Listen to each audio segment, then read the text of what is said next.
Good morning everybody. तो last video में मैंने स्टार्ट किया था chapter number 6 combustion and flame, ठीक है। और इस टॉपिक में मैंने आपको यहाँ तक कंप्लीट कर लिया था प्रोडक्ट्स ऑफ द कंबशन, ये टॉपिक मैंने ख़त्म कर लिया था, ठीक है। तो आज मैं स्टार्ट करूँगा condition necessary for the combustion, ठीक है। कंबशन क्या होता है, उसके क्या क्या प्रोडक्ट होते हैं, कंप्लीट कंबशन, इनकम्प्लीट कंबशन, ये सारे टॉपिक्स हम लोगों ने प्रीवियस वीडियो में डिस्कस कर लिया, ठीक है। तो आज हम लोग डिस्कस करने वाले हैं condition necessary for the combustion. तो हम लोग देखते हैं कौन कौन सा कंडीशन जो नेसेसरी होता है कंबशन के लिए। तो for combustion to takes place we need combustible substance. What is to we need, तो सबसे इम्पॉर्टेंट ये है कि अगर आपको कंबशन चाहिए, आपको कंबशन अगर करना है, बर्निंग करना है, तो क्या क्या नेसेसरी कंडीशन है। तो सबसे नेसेसरी कंडीशन क्या होता है, सबसे नेसेसरी कंडीशन होता है कि एक सब्सटेंस जिसको आप बर्न करोगे वो आपको चाहिए होगा, क्योंकि आपको बर्न करना है किसी भी चीज़ को तो वो सब्सटेंस तो चाहिए होगा ना। तो सबसे इंपॉर्टेंट कंडीशन क्या है कि वो कंबस्टेबल सब्सटेंस जो कि आपको चाहिए, जो जलने वाला सब्सटेंस है वो आपको चाहिए, ठीक है। अब आगे देखते हैं। The second observation start the burning, अच्छा यहाँ पे एक एक्टिविटी है, उस एक्टिविटी को यहाँ पे एक्सप्लेन किया है, ठीक है। तो the first observation shows that the burning does not takes place in the absence of air. और ये मैंने एक्टिविटी आपको बताया था कि ऑक्सीजन जो होता है वो बहुत ही ज़्यादा नेसेसरी होता है for the combustion, because without the presence of oxygen we can not burn anything, ठीक है। तो the first observation so that burning does not takes place in the absence of air, मतलब बर्निंग जो है वो कभी भी एब्सेंस ऑफ एयर में कभी नहीं हो सकता है, ठीक है।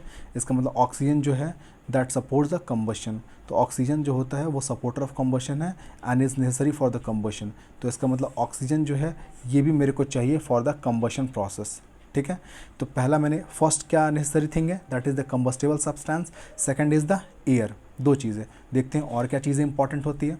Next, the second observation so that to start the burning the combustible substance must be heated to above a certain level. इसका मतलब क्या हुआ, जिस किसी भी चीज़ को आपको जलाना है, ठीक है ना, उसको मेरे को हीट करना पड़ता है, और हीट करना पड़ता है एक पर्टिकुलर टेम्परेचर पे, एक पर्टिकुलर टेम्परेचर पे। जब एक पर्टिकुलर टेम्परेचर पे उसको हम हीट करेंगे तब जाके वो सब्सटेंस जलना स्टार्ट हो जाता है, ठीक है। तो यहाँ पे देखो एक डेफिनेशन लिखा हुआ है, the lowest temperature at which the combustible substance start burning in the presence of air is called the ignition temperature। ये एक बहुत ही इम्पॉर्टेंट डिफाइन में भी आ सकता है क्वेश्चन कि व्हाट इज़ इग्निशन टेम्परेचर। तो इग्निशन टेम्परेचर का मतलब क्या होता है कि the minimum temperature at which the combustible substance start burning in the presence of air is called ignition temperature. मतलब हर एक चीज़ जो होता है उसको अगर आप बर्न कर सकते हो, जैसे मान लो ये पेंसिल है, तो पेंसिल से वुड से बना है, आप जब चाहो इसको बर्न कर सकते हो। वैसे ये पेपर जो है, ये पेपर है, इसको भी चाहो तो आप बर्न कर सकते हो। लेकिन आप देखो कि अगर मैं यहाँ पे अगर एक मेरे पास फायर है, अगर मैं उसके ऊपर पेंसिल डालता हूँ और उसके ऊपर मैं अगर ये पेपर डालता हूँ, तो दोनों को मैं देखता हूँ कि कौन जल्दी जलेगा। तो आप देखोगे कि पेपर जो है वो बहुत जल्दी जल जाएगा और आपका जो पेंसिल है वो थोड़ा टाइम लगेगा, इसलिए क्योंकि पेपर जो होता है इसका इग्निशन टेम्परेचर कम होता है। मतलब कोई सब्सटेंसेस जो होते हैं वो बहुत कम टेम्परेचर पे जल सकते हैं, कोई सब्सटेंसेस को बहुत ज़्यादा टाइम लगता है जलने पे। तो एक्चुअल में इग्निशन टेम्परेचर क्या होता है, इग्निशन टेम्परेचर का मतलब होता है the minimum temperature at which the any of the substance start burning in the presence of air, ठीक है। जैसे सपोज करो कि मेरे पास ये दो पेंसिल है, आपको अगर पता है कि अगर इसको आप बहुत देर तक ऐसे ऐसे करके रब करोगे, बहुत देर तक रब करोगे, तो देखोगे पेंसिल जो है वो हीट हो जाता है। या कोई दो भी आप वुड लेकर के, जैसे आप देखो नॉर्मली आप हैंड को ऐसे रब करते हो, आपका हैंड बिल्कुल गर्म होता है ना, तो वैसे अगर कोई भी दो सब्सटेंसेस को अगर बहुत देर तक आप रब करते रहोगे तो वहाँ पे हीट डेवलप होगा। और अगर वो हीट जो है इतना डेवलप हो जाए कि उस सब्सटेंस को वो बर्न कर सकता है, तो डेफिनेटली वो सब्सटेंस जो है वो बिल्कुल जलना स्टार्ट हो जाएगा। तो एक्चुअल में इग्निशन टेम्परेचर क्या होता है कि इग्निशन टेम्परेचर जो minimum temperature at which any substance start burning, कोई भी जो सब्सटेंस जो मिनिमम टेम्परेचर पे जलना स्टार्ट करेगा, that is only called the ignition temperature, okay. A substance do not catches the fire until the temperature is rise to the ignition temperature. तो कोई भी सब्सटेंसेस जो है वो इग्निशन टेम्परेचर से अगर कम मैं उसको हीट करूँगा तो वो कभी बर्न नहीं करेगा, ठीक है। उसके ऊपर मैं जलाऊँगा तो आराम से जल जाएगा। जैसे फॉर एग्जांपल देखो, जैसे मान लो कि अगर मैं एक स्केल बनाता हूँ, 0 डिग्री है, 10 डिग्री है, 20 डिग्री है, 30 डिग्री है, 40 डिग्री है, 50 डिग्री है, 60 डिग्री है, 70 डिग्री है, 80 डिग्री, और ऐसे मैं आगे बढ़ाते जाता हूँ। सपोज़ करो कि कोई भी एक पेपर है या कोई भी एक सब्सटेंस है, सपोज़ करो कि मिनिमम वो 40 डिग्री पे आने के बाद वो जलना स्टार्ट हो जाएगा। तो अगर मैं उसको 40 डिग्री टेम्परेचर प्रोवाइड करूँगा तो वो जलना स्टार्ट हो जाएगा, ठीक है। लेकिन अगर 70 दूंगा तो भी आराम से जल सकता है, क्योंकि स्टार्ट तो 40 पे ही हो जा रहा है। तो 40 पे हो जा रहा है, इसका मतलब 70 पे तो वो आराम से जल पाएगा। तो मिनिमम टेम्परेचर हुआ उसका 40। तो अगर उसको 30 डिग्री तक आप हीट करोगे तो वो बिल्कुल भी नहीं जलेगा, लेकिन जब उसको 40 डिग्री तक हीट कर दोगे तब वो जलना स्टार्ट हो जाएगा। तो हर एक सब्सटेंस का जो होता है एक मिनिमम टेम्परेचर होता है, उसके बाद अगर उसको गर्म करोगे तब वो जलना स्टार्ट हो जाता है। जैसे कि आपको बॉइलिंग पॉइंट ऑफ वाटर पता है कि अगर वाटर को 100 डिग्री पे 100 डिग्री हीट करेंगे तब जाके वो बॉयल करना स्टार्ट होगा। 100 डिग्री से कम करेंगे तो सिर्फ वो गर्म ही होते रहेगा, लेकिन बॉयल नहीं करेगा। लेकिन 100 डिग्री पे हीट करेंगे तब वो बॉयल करना स्टार्ट हो जाता है। और 100 डिग्री के ऊपर अगर और हीट करेंगे, 110 डिग्री जाएंगे, 120 डिग्री जाएंगे, तो और भी जल्दी बॉयल करना स्टार्ट हो जाएगा। तो एक मिनिमम लिमिट डिसाइड होता है। तो वही मिनिमम जो लिमिट है जिसके ऊपर किसी भी सब्सटेंस को अगर आप हीट करोगे तो बर्न करना स्टार्ट हो जाए, तो वो जो मिनिमम टेम्परेचर है that is only called the ignition temperature, ठीक है। तो इसका मतलब बर्निंग के लिए तीन कंडीशन नेसेसरी है। नंबर वन क्या?